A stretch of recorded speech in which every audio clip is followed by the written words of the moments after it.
ಆಕಾಶ್ ಕ್ಯಾರೆಕ್ಟರ್ನ ಹಾಳು ಮಾಡೋ ರೀತಿ ಫೋಟೋಸ್ ತೆಗೆದು ಅದನ್ನ ಎಡಿಟ್ ಮಾಡಿ ಸಿತಾರ ಮುಂದೆ ಇಟ್ಟಿದ್ರು. ಸಿತಾರ ತನ್ನ ಮುಂದೆ ಡಿವೋರ್ಸ್ ಪೇಪರ್ಸ್ ಇಟ್ಕೊಂಡಿರೋದನ್ನ ನೋಡಿ ಆಕಾಶ್ ಶಾಕ್ ಇಂದ 2 ಹೆಜ್ಜೆ ಹಿಂದೆ ಹೋದ.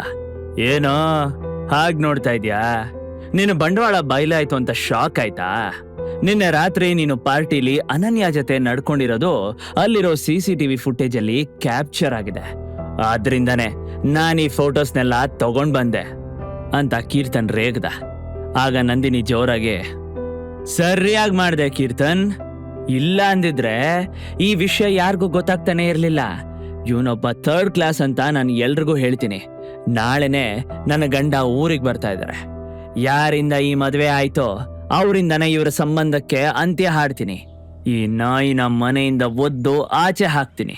ಏಯ್, ಮೊದಲು ಡೈವರ್ಸ್ ಪೇಪರ್ಸ್ ಮೇಲೆ ಸೈನ್ ಮಾಡೋ ಅಂತ ಹಲ್ ಕಡಿತಾ ಹೇಳಿದ್ಲು. ಎಲ್ರೂ ಏನೇನೋ ಹೇಳ್ತಾ ಇದ್ರು. ಆಕಾಶ್ ಕಣ್ಗಳು ಮಾತ್ರ ಸಿತಾರನನ್ನೇ ನೋಡ್ತಾ ಇದ್ವು. ಅವನಿಗೀಗ ತನ್ನ ಹೆಂಡತಿ ಒಪಿನಿಯನ್ ಇಂಪಾರ್ಟೆಂಟ್ ಆಗಿತ್ತು. ಅವನ್ ಮಾಡಿಲ್ಲ ಅಂದ್ರೆ ಏನಾಯ್ತಕ್ಕ, ನಿನ್ ಮಗಳ ಹತ್ರನೇ ಫಸ್ಟ್ ಸೈನ್ ಮಾಡಕ್ ಹೇಳು ಅಂತ ಕೀರ್ತನ್ ಹೇಳಿದಾಗ ಎಲ್ಲರ ದೃಷ್ಟಿನೂ ಸೈಲೆಂಟಾಗಿ ಕೂತಿರೋ ಸಿತಾರನ್ ಮೇಲೆ ಬಿತ್ತು. ಆಗ ಅವಳು ನಿಟ್ಟುಸಿರು ಬಿಡ್ತಾ ಸೋಫಾದಿಂದ ಎದ್ಲು. ಎಲ್ರ ಮುಖನೂ ಸೂಕ್ಷ್ಮವಾಗಿ ಅಬ್ಸರ್ವ್ ಮಾಡ್ತಾ, ನಾನು ಡಿವೋರ್ಸ್ ಪೇಪರ್ಸ್ ಮೇಲೆ ಸೈನ್ ಮಾಡ್ಬೇಕಾ ಅಂತ ಕೇಳಿದ್ಲು. ಅವಳ ಮಾತು ಕೇಳಿ ನಂದಿನಿ ಮುಖ ಕಮಲದ ಹೂವಿನಾಗ ಹರಳಿದ್ರೆ ಅನನ್ಯ ಮತ್ತೆ ಕೀರ್ತನ್ ಓರೆ ನೋಡ್ತಾ ವಿನ್ನಿಂಗ್ ಸ್ಮೈಲ್ ಮಾಡ್ತಿದ್ರು. ಆದ್ರೆ ಪಾಪ ಆಕಾಶ್ ಇನ್ನು ಮನ್ಸಲ್ಲಿ ಹೋಪ್ ಇಟ್ಕೊಂಡು ತನ್ನ ಹೆಂಡತಿ ಮುಖನ ಅಸಹಾಯಕತೆಯಿಂದ ನೋಡ್ದ. ನಂತರ ಸಿತಾರ ಡಿವೋರ್ಸ್ ಪೇಪರ್ಸ್ ಮತ್ತೆ ಫೋಟೋನ ತನ್ನ ಕೈಲಿ ಹಿಡಿದು ಆಕಾಶ್ ಮುಂದೆ ಬಂದು ನಿಂತ್ಲು. ಎಲ್ರೂ ಮುಂದೇನಾಗ್ಬೋದು ಅಂತ ಕ್ಯೂರಿಯಾಸಿಟಿಯಿಂದ ನೋಡ್ತಾ ಇದ್ದಾಗ ಸಿತಾರ ಫೋಟೋ ಮತ್ತೆ ಪೇಪರ್ಸ್ನ ಹರಿದು ನೆಲಕ್ಕೆ ಬಿಸಾಕಿದ್ಲು. ಅದನ್ನು ನೋಡಿ ಎಲ್ರೂ ಆಶ್ಚರ್ಯಪಟ್ರೆ ಆಕಾಶ್ ಕಣ್ಣಿಂದ ಸಂತೋಷದ ಕಣ್ಣೀರು ಕೆಳಗ್ ಜಾರ್ತು. ಏನ್ ಮಾಡ್ತಿದ್ಯಾ ಸಿತಾರ? ಯಾಕೆಲ್ಲದನ್ನು ಹರಿದು ಹಾಕ್ತೆ? ನಿನ್ನ ಗಂಡ ಒಬ್ಬ ಗೋಮುಖ ವ್ಯಾಘ್ರ. ಅವನಿಗೆ ಡಿವೋರ್ಸ್ ಕೊಡೋದು ಬಿಟ್ಟು ಅದನ್ನ ಹರಿದಾಕ್ತಿದ್ಯಲ್ಲ ಯಾಕೆ ಅಂತ ಅನನ್ಯ ದೊಡ್ಡ ವಾಯ್ಸಲ್ಲಿ ಕೇಳಿದ್ಲು. ಅವಳು ಮಾತು ಮುಗ್ದಿದ್ದೆ ತಡ ಅವಳು ಕೆನ್ನೆಗೆ ಚಟಾರ ಅಂತ ಒಂದು ಏಟು ಬಿತ್ತು. ಎಲ್ರು ಬಿಟ್ಕಣ್ಣು ಮುಚ್ಚದೆ ಸಿತಾರನ್ನೇ ನೋಡ್ತಾ ಇದ್ರು. ಬಾಯ್ ಮುಚ್ಚು ಅನನ್ಯ, ಇನ್ನು ಒಂದೇ ಒಂದು ಮಾತು ಆಕಾಶ್ ಬಗ್ಗೆ ಮಾತಾಡ್ದೆ ಅಂದ್ರೆ ನಿನ್ನ ನಾಲ್ಗೆನೆ ಕಟ್ ಮಾಡಿಬಿಡ್ತೀನಿ. ಏನು ಎಲ್ರೂ ಸೇರ್ಕೊಂಡು ಡ್ರಾಮಾ ಮಾಡ್ತಿದ್ದೀರಾ ಅಂದಾಗ ಅನನ್ಯ ಶಾಕಲ್ಲಿ ನೆಲಕ್ಕೆ ಕುಸಿದ್ಲು. ಆಕಾಶ್ ಕಣ್ಗಳು ಖುಷಿಯಿಂದ ಹೊಳಿತಾ ಇತ್ತು. ಇದೇ ಫಸ್ಟ್ ಟೈಮ್ ಸಿತಾರ ತನ್ನ ಗಂಡನ ಪರವಾಗಿ ಮಾತಾಡ್ತಾ ಇದ್ಲು. ನಿನ್ನ ನಾಟಕ ಎಲ್ಲ ನನಗೆ ಗೊತ್ತಿಲ್ಲ ಅನ್ಕೊಂಡ್ಯಾ? ನಿನ್ನೆ ನೀನು ಆಕಾಶ್ಗೆ ಜ್ಯೂಸ್ ಕೊಟ್ಟಿದ್ದನ್ನ ನಾನು ಕಣ್ಣಾರೆ ನೋಡಿದ್ದೀನಿ. ಜೊತೆಗೆ ನೀನು ಯಾವತ್ತೂ ಆಕಾಶ್ನ ಮಾತಾಡಿಸ್ತಾ ಇದ್ದೋಳು ಪಾರ್ಟಿಲ್ ಮಾತ್ರ ಆಕಾಶ್ ಹಿಂದೆ ಓಡಾಡ್ತಿದ್ದನ್ನ ನಾನು ನೋಡಿದೆ. ನೀವೆಲ್ಲ ಸೇರ್ಕೊಂಡೆ ಈ ನಕಲಿ ಫೋಟೋ ಡ್ರಾಮಾ ಮಾಡಿದ್ದೀರಾ ಅಲ್ವಾ? ಅಲ್ಲ, ಇದನ್ನೆಲ್ಲ ನಂಬಕ್ಕೆ ನನ್ನನ್ನೇನು ಅನ್ಕೊಂಡಿದ್ದೀರಾ? ನಾನು ಸಿತಾರ, ನರೇಶ್ ಚಂದ್ರ ಅವರ ಮಗಳು. ನಿಮಗಿಂತ ಒಂದು ಸ್ಟೆಪ್ ಮುಂದಿದ್ದೀನಿ, ತಿಳ್ಕೊಳ್ಳಿ. ಕೀರ್ತನ್ ವಿಚಿತ್ರವಾಗಿ ಬಿಹೇವ್ ಮಾಡ್ತಾ ಇರುವಾಗಲೇ ನನಗೆ ನಿಮ್ಮ ಮೇಲೆ ಡೌಟ್ ಬಂದಿತ್ತು. ಆಕಾಶ್ ಯಾವತ್ತೂ ಡ್ರಿಂಕ್ಸ್ ಮಾಡದೆ ಇದ್ದವನು ಪಾರ್ಟಿಲಿ ತೂರಾಡೋದನ್ನು ನೋಡಿ ನಿನ್ನೆ ರಾತ್ರಿನೇ ಹೋಟೆಲ್ ಮ್ಯಾನೇಜರಿಗೆ ಕಾಲ್ ಮಾಡಿ CCTV ಫುಟೇಜ್ ತರಿಸ್ಕೊಂಡಿದ್ದೀನಿ. ಅದರಲ್ಲಿ ನಿಮ್ಮ ಬಂಡವಾಳ ಎಲ್ಲ ಬಯಲಾಗಿದೆ ಅಂತಂದ್ಲು. ಈಗ ಶಾಕ್ ಆಗೋ ಸರ್ದಿ ಕೀರ್ತನ್ ಮತ್ತೆ ಅನನ್ಯದಾಗಿತ್ತು. ಅದನ್ನು ನೋಡಿ ನಂದಿನಿ ಮನ್ಸಲ್ಲೇ, ಅಯ್ಯೋ ಈಗೇನಪ್ಪ ಮಾಡಲಿ, ಇದಕ್ಕೆಲ್ಲ ನಾಂದಿ ಹಾಡಿದ್ ನಾನು ಅಂತ ಗೊತ್ತಾದ್ರೆ ನನ್ನ ಗಂಡ ನನ್ನನ್ನು ಸುಮ್ಮನೆ ಬಿಡಲ್ಲ ಅಂತ ಚಡಪಡಿಸಿದ್ಲು. ಅನನ್ಯ, ನಾಚಿಕೆ ಆಗ್ಬೇಕು ನಿನ್ನ ಜನ್ಮಕ್ಕೆ. ಆಕಾಶ್ ಮೇಲೆ ಅಪವಾದ ಹೊರಸಕ್ಕೆ ಹೋಗಿ ನಿನ್ನ ಕ್ಯಾರೆಕ್ಟರ್ನ ಹಾಳು ಮಾಡ್ಕೊಳ್ತಾ ಇದ್ದೀನಿ ಅನ್ನೋ ಒಂದು ಕಾಮನ್ ಸೆನ್ಸ್ ಕೂಡ ಇಲ್ವಾ ನಿನಗೆ? ಛೀ, ಇನ್ನು ಮುಂದೆ ನನಗೂ ನಿನಗೂ ಯಾವ ಸಂಬಂಧನೂ ಇಲ್ಲ, ಹೊರಟೋಗಿಲ್ಲಿಂದ ಅಂತ ಸಿತಾರ ಹುಚ್ಚಿಯಾಗಿ ಕೂಗಿದ್ಲು. ಅವಳ ಆರ್ಭಟ ನೋಡಿ ಮೊದಲು ಜಾಗ ಖಾಲಿ ಮಾಡಿದೆ ಕೀರ್ತನ್. ಹೋಗ್ತೀನಿ ಸಿತಾರ, ಹೋಗ್ತೀನಿ.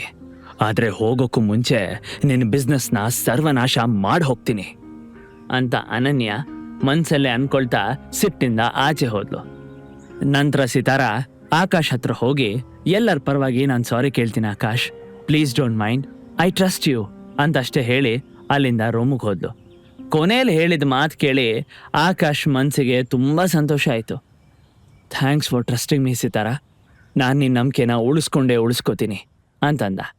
ತನ್ನ ಮಗಳಿಗೆ ಆಕಾಶ್ ಮೇಲಿರೋ ನಂಬಿಕೆ ನೋಡಿ ನಂದಿನಿಗೆ ಹೊಟ್ಟೆಗೆ ಬೆಂಕಿ ಬಿದ್ದಂಗಾಯ್ತು. ಛೇ, ನಾನು ಅನ್ಕೊಂಡಿದ್ದು ಒಂದು ಆಗಲ್ಲ. ಈ ಬೀದಿ ನಾಯಿನ ಮನೆಯಿಂದ ಆಚೆ ಹಾಕೋದು ಹೇಗೆ? ಭಿಕ್ಷುಕಂತಂದು ಮನೇಲಿರಿಸ್ಕೊಂಡು ನಮಗೂ ಅದೇ ಸ್ಥಿತಿ ಬಂದಿದೆ ಅಂತ ಮನ್ಸಲ್ಲೇ ಹೇಳ್ತಾ ಸಿಡಿಮಿಡಿ ಮಾಡಿಕೊಂಡು ಅಲ್ಲಿಂದ ಹೊರಟೋದ್ಲು. ಇದೆಲ್ಲ ನಡೆದು ಇನ್ನು ಒಂದಿನನೂ ಆಗಿರ್ಲಿಲ್ಲ.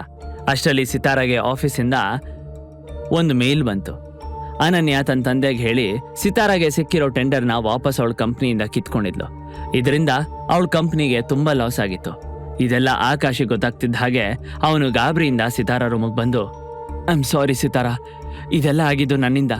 ನಾನು ಆ ಪಾರ್ಟಿಗೆ ಬರ್ದೇ ಇದ್ದಿದ್ರೆ ಇಷ್ಟೆಲ್ಲ ಆಗ್ತಾನೆ ಇರಲಿಲ್ಲ ಅಂತ ಬೇಸರದಿಂದ ಹೇಳ್ದ. ತನ್ನೊಳಗಿರೋ ನೋವನ್ನ ಕಂಟ್ರೋಲ್ ಮಾಡ್ತಾ ಸಿತಾರಾ, ನೋ ಆಕಾಶ್, ಇದರಲ್ಲಿ ನಿಂದೇನು ತಪ್ಪಿಲ್ಲ. ಇದೆಲ್ಲ ಮಾಡಿಸಿದ್ದು ಆ ಅನನ್ಯ. ಡೋಂಟ್ ವರಿ, ಇದನ್ನೆಲ್ಲ ಹೇಗೆ ಸರಿ ಮಾಡೋದು ಅಂತ ನನಗೆ ಗೊತ್ತು. ಬಟ್ ಈ ಮ್ಯಾಟ್ರು ಅಪ್ಪನಿಗೆ ಗೊತ್ತಾಗದೆ ಇರೋ ಹಾಗೆ ನೋಡ್ಕೊಳ್ಬೇಕು ಅಂದಾಗ ಆಕಾಶ್ ಅಂತ ತಲೆ ಆಡಿಸ್ದ. Chandra group of industries shares ಏಕ್ದಮ್ ಡೌನ್ ಆಗ್ತಾ ಬಂತು. ಇದರಿಂದ ಕಂಪ್ನಿ ಗುಡ್ ವಿಲ್ ರೆಪ್ಯುಟೇಷನ್ ಹಾಳಾಗೋ ಹಂತಕ್ಕೆ ಬಂದು ತಲುಪಿತ್ತು. ಅಷ್ಟೇ ಅಲ್ಲ, ಎಲ್ಲ ಇನ್ವೆಸ್ಟರ್ಸ್ ಕೂಡ ತಮ್ಮ ಫಂಡ್ಸ್ನ ವಾಪಸ್ ಕೇಳ್ತಾ ಇದ್ರು. ಇನ್ನೊಂದು ಕಡೆ ಸಿತಾರಾ ಒಂದಾದ್ಮೇಲೆ ಒಂದು ಮೀಟಿಂಗ್ಸ್ಗಳನ್ನ ಅಟೆಂಡ್ ಮಾಡ್ತಾ ಎಲ್ಲ ಇನ್ವೆಸ್ಟರ್ಸ್ನು ಕನ್ವಿನ್ಸ್ ಮಾಡೋದಕ್ಕೆ ಟ್ರೈ ಮಾಡ್ತಿದ್ಲು. ಆದರೂ ಯಾರೋ ಅವಳ ಮಾತು ಕೇಳದೆ ಕಂಪ್ನಿ ಮತ್ತೆ ಅವಳ ಅಕೌಂಟಲ್ಲಿರೋ ಹಣಕ್ಕೆ ಡಿಮ್ಯಾಂಡ್ ಮಾಡ್ತಾ ಇದ್ರು. ವಿಧಿ ಇಲ್ಲದೆ ಸಿತಾರಾ ತನ್ನ ಹತ್ರ ಇರೋ ಎಲ್ಲ ಹಣನೂ ಇನ್ವೆಸ್ಟರ್ಸಿಗೆ ಕೊಡ್ಬೇಕಾಗಿ ಬಂತು. ಏನೇ ಆದರೂ ಇದನ್ನೆಲ್ಲ ಮೊದ್ಲಿನ ಹಾಗೆ ಮಾಡೇ ಮಾಡ್ತೀನಿ ಅನ್ನೋ ಛಲ ಅವಳ ಮುಖದಲ್ಲಿ ಎದ್ದು ಕಾಣಿಸ್ತಾ ಇತ್ತು. ಆಕಾಶ್ ಮನ್ಸಲ್ಲೇ, ಅಮ್ಮ, ನೀನು ಹೇಳಿದ್ದು ನಿಜಾನೇ. ನನಗೆ ದೇವತೆ ಅಂತ ಹೆಂಡತಿ ಸಿಗ್ತಾಳೆ ಅಂತ ಹೇಳಿದ್ದೆ. ಇಷ್ಟು ವರ್ಷ ನಾನು ಕಷ್ಟಪಟ್ಟಿದ್ದಕ್ಕೂ ಸಾರ್ಥಕ ಆಯ್ತು ಅಮ್ಮ. ನಾನಿನ್ಮೇಲೆ ಅನಾಥ ಅಲ್ಲ ಅಂತ ಹೇಳ್ಕೊಂತ ಕಣ್ಣಂಚಲಿದ್ದ ನೀರನ್ನ ಒರೆಸ್ಕೊಂಡ. ಅದೇ ಟೈಮಲ್ಲಿ ಅಶೋಕ್ ಚತುರ್ವೇದಿ ಅವನಿಗೆ ಕಾಲ್ ಮಾಡಿದ್ರು. ಆಕಾಶ್ ಮುಖ ಕಿವುಚ್ಕೊಂಡು ಸಿಟ್ಟಿಂದ ಕಾಲ್ ರಿಸೀವ್ ಮಾಡ್ತಾ, ಅಂಕಲ್, ನಾನು ನಿಮ್ಗೆ ಎಷ್ಟು ಸಲ ಹೇಳಿದ್ದೀನಿ ಮತ್ತೆ ಮತ್ತೆ ನನಗೆ ಕಾಲ್ ಮಾಡಬೇಡಿ ಅಂತ, ಮತ್ತೆ ಯಾಕೆ ನಾನು ಹಿಂದೆ ಬಿದ್ದಿದ್ದೀರಾ ಅಂತ ರೂಢಾಗಿ ಕೇಳ್ದ. ಆಕಾಶ್, ನೀನು ಮೂರ್ತಿ ಫ್ಯಾಮಿಲಿಗೆ ಬರೋ ತನಕ ನಾನು ಕಾಲ್ ಮಾಡ್ತಾನೆ ಇರ್ತೀನಿ.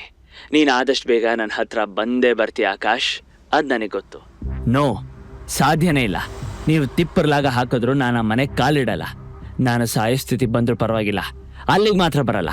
ಗುಡ್ ಬಾಯ್ ಅಂತ ಹೇಳ್ತಾ ಆಕಾಶ್ ಕಾಲ್ ಕಟ್ ಮಾಡಿ ಏರೋಪ್ಲೇನ್ ಮೋಡಕ್ಕೆ ಹಾಕ್ತಾ. ಆ ರಾತ್ರಿ ಎಷ್ಟೊತ್ತಾದರೂ ಸಿತಾರಾ ಮನೆಗೆ ಬರಲೇ ಇಲ್ಲ. 9 ಗಂಟೆ ಆಯಿತು. ಫಂಕ್ಷನ್ ಇಷ್ಟೊತ್ತಿಗೆ ಮುಗ್ದಿರ್ಬೇಕಲ್ವಾ, ಆದರೂ ಯಾಕೆ ಯಾರು ಮನೆಗೆ ವಾಪಸ್ ಬಂದಿಲ್ಲ ಅಂತ ಆಕಾಶ್ ಅನ್ಕೋತಿದ್ದಾಗಲೇ ಸಿತಾರಾಯಿಂದ ಫೋನ್ ಬಂತು. ನಾನೇ ಫೋನ್ ಮಾಡೋಣ ಅಂತಿದ್ದೆ ಸಿತಾರಾ, ಅಷ್ಟರಲ್ಲಿ ನೀನು ಮಾಡಿದೆ. ಎಲ್ಲಿದ್ಯಾ, ಯಾಕಿನ್ನೂ ಮನೆಗೆ ಬಂದಿಲ್ಲ, ಆಲ್ ಓಕೆ ತಾನೆ ಅಂತ ಕೇಳ್ದ. 1 ನಿಮಿಷ ಆ ಕಡೆಯಿಂದ ಏನೂ ಕೇಳಿಸ್ಲಿಲ್ಲ. ಫುಲ್ಲು ಸೈಲೆಂಟ್ ಇತ್ತು. ಯಾರೋ ಬಿಕ್ಕಳಿಸ್ತಾ ಇರೋ ಹಾಗೆ ಸೌಂಡ್ ಕೇಳಿಸ್ತಾ ಇತ್ತು. ಆಕಾಶ್, ಡ್ಯಾಡ್ ಆಕ್ಸಿಡೆಂಟ್ ಆಗಿದೆ, ಹಾಸ್ಪಿಟಲ್ಗೆ ಹೋಗ್ತಿದ್ದೀವಿ, ನೀನು ಬಾ, ನನಗೆ ಭಯ ಆಗ್ತಿದೆ ಅಂತ ಸಿತಾರಾ ಅಳ್ತಾ ಹೇಳಿದ್ಲು. ಅವಳ ಮಾತು ಕೇಳಿ ಆಕಾಶ್ಗೆ ಒಂದು ಕ್ಷಣ ಉಸಿರೇ ನಿಂತಂಗಾಯ್ತು. ತನ್ನ ಲೈಫಲ್ಲಿ ಏನೋ ಒಂದು ಒಳ್ಳೇದು ನಡೀತಿದೆ ಅನ್ನೋ ಅಷ್ಟರಲ್ಲಿ ದೇವರು ಮತ್ತೊಂದು ನೋವು ಕೊಟ್ಟಿದ್ದ. ನರೇಶ್ ಆಕಾಶ್ನ ತನ್ನ ಮಗನ ರೀತಿ ನೋಡ್ಕೊಂಡಿದ್ದ. ಹಾಗಾಗಿ ಅವನಿಗೆ ನರೇಶ್ ಮೇಲೆ ಸಿಕ್ಕಾಪಟ್ಟೆ ಪ್ರೀತಿ ಗೌರವ ಇತ್ತು. ಸಿತಾರಾ ಅಳ್ತಿರೋದನ್ನ ನೋಡಿ ಅವ್ರ ಸಿಚುಯೇಷನ್ ತುಂಬಾ ಕ್ರಿಟಿಕಲ್ ಆಗಿದೆ ಅನ್ನೋದು ಅರ್ಥ ಆಯ್ತು. ಚತುರ್ವೇದಿ ಮಾತಾಡಿದ್ದಕ್ಕೂ ನರೇಶ್ಗೆ ಆಕ್ಸಿಡೆಂಟ್ ಆಗಿರೋದಕ್ಕೂ ಏನಾದ್ರೂ ಲಿಂಕ್ ಇದೆಯಾ? ನರೇಶ್ ಚಂದ್ರ ಫ್ಯಾಮಿಲಿಯಲ್ಲಿ ಆಗ್ತಾ ಇರೋ ಇನ್ಸಿಡೆಂಟ್ ಹಿಂದೆ ಯಾರ ಕೈವಾಡ ಇದೆ? ಆಕಾಶ್ ನರೇಶ್ ಅವ್ರನ್ನ ಕಾಪಾಡ್ತಾನ? ಸಿತಾರಾ ಪ್ರೀತಿನ ಆಕಾಶ್ಗೆ ಉಳಿಸ್ಕೊಳಕ್ ಸಾಧ್ಯ ಇಲ್ವಾ? ಹಾಗಿದ್ರೆ ಆ ವ್ಯಕ್ತಿ ಯಾರು, ಮುಂದೆ ಏನಾಗುತ್ತೆ ಅಂತ ತಿಳ್ಕೋಬೇಕಾ? ಈಗಲೇ ಪಾಕೆಟ್ FM ಅಪ್ಲಿಕೇಶನ್ ಅನ್ನ ಡೌನ್ಲೋಡ್ ಮಾಡಿ. ಅಪ್ಲಿಕೇಶನ್ ಡೌನ್ಲೋಡ್ ಮಾಡಲು ಲಿಂಕ್ ಅನ್ನ ಡಿಸ್ಕ್ರಿಪ್ಷನ್ ಅಲ್ಲಿ ನೀಡಲಾಗಿದೆ.